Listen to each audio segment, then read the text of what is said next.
These fractures will be repaired during this exercise.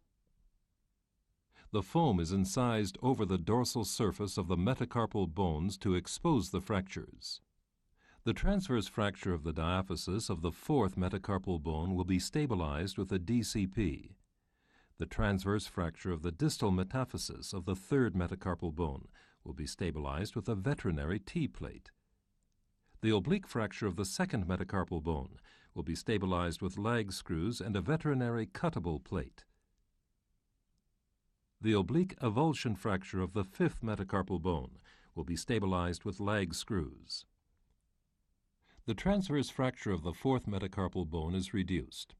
An appropriately contoured 8-hole 2.0 DCP is applied by placing neutral screws in the most proximal and distal plate holes and eccentric screws in the plate holes adjacent to the fracture. The rest of the plate holes are filled with neutral screws. The transverse fracture of the distal metaphysis of the third metacarpal bone is reduced. An appropriately contoured 2.0 veterinary T-plate is applied. 2 screws are placed in the shaft of the plate to align it along the bone, and 2 screws in the distal part of the plate to secure the fracture. The remaining plate holes are filled. The long oblique fracture of the second metacarpal bone is reduced and secured with reduction forceps.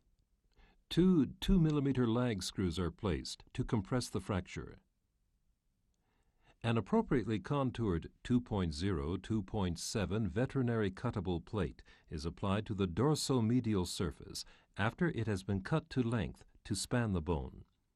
2 plate holes are filled, proximally and distally, with 2-millimeter screws.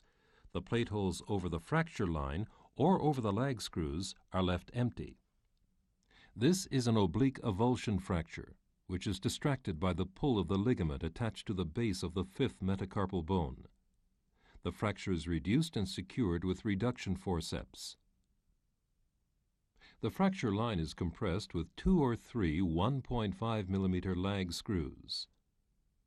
This is an overview of the repaired fractures.